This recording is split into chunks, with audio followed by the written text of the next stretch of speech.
Bonjour les Gugli. Aujourd'hui on va parler des figurines vintage en PVC du sourire du dragon.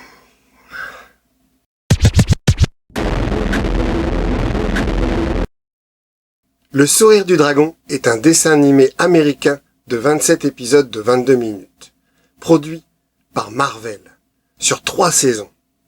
Diffusé pour la première fois le 24 décembre 1986 dans l'émission Recrea 2 sur Antenne 2. Il sera rediffusé en 1987 et 1990, toujours sur Antenne 2. Donjons et dragons, la grande aventure, par-delà la raison, d'étranges créatures. Le titre original de ce dessin animé est Donjons et Dragons. Jeu de plateau qu'on a pu revoir dans la série Stranger Things. Une ombre grandit sur le mur derrière toi.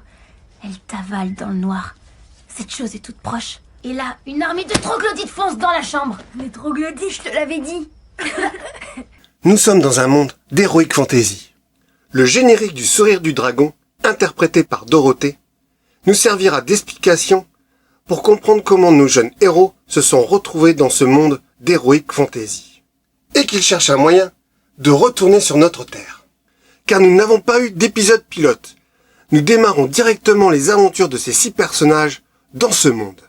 Mais malheureusement, le succès de cette série n'a pas suffi pour avoir une 4e saison et finir par clôturer le dessin animé par une belle fin. Pas d'intro et pas de fin. Nous apprendrons des scénaristes que le vengeur, le grand méchant de la série, n'était autre que le fils du grand maître. Et on imagine bien que nos héros vont finir par rentrer chez eux, avec une évolution de leur caractère au fil de ces aventures. C'est ce qu'a fait un groupe de fans, en créant le dernier épisode, sous le nom de Donjons et Dragons Requiem.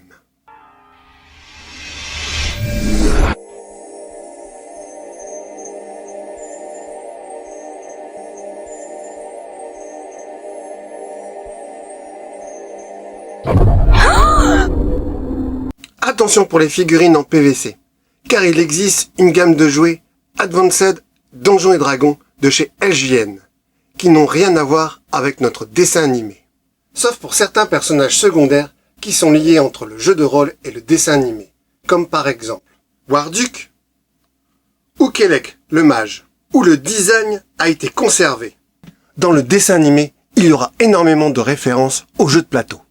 Nous aurons une gamme en PVC venue d'Espagne, de la marque Comics Pain, avec 9 figurines d'une hauteur d'environ 7 à 8 cm, avec Hank, l'archer, tirant des flèches de flammes d'énergie, Diana, l'acrobate, avec un bâton qui s'allonge à volonté, Presto, le magicien maladroit, avec son chapeau magique, mais qu'il ne contrôle pas, Eric, le guerrier peureux, avec son bouclier qui le protège un maximum, Sheila, avec sa cape d'invisibilité, et son frère Bobby, le viking, avec une massue qui peut tout casser, la licorne unie, qui ne quitte jamais Bobby, le grand maître qui guide nos héros par des énigmes, et le vengeur, le grand méchant de la série. Il y aura également une gamme venant du Portugal, de la marque Maya Borges, avec nos héros, avec un petit socle.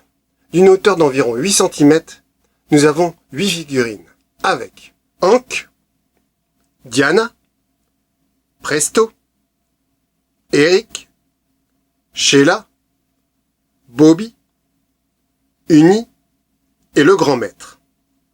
En bonus, Hasbro sortira en 2023 tous nos personnages en boîte, mais qu'en import, avec Hank, Diana, Presto, Eric, Sheila, Bobby et Uni, le grand maître et le vengeur. On peut retrouver l'intégrale du dessin animé en DVD, mais sous le nom de Donjons et Dragons. On aurait pu penser que la série serait sur Disney+, car en effet, c'est eux qui ont désormais les droits, depuis leur rachat de Marvel. Mais le dessin animé n'est toujours pas disponible actuellement. N'hésitez pas à mettre en commentaire vos souvenirs sur cette gamme. Salut les Googly, et à bientôt dans un autre univers. Tell her we said hi.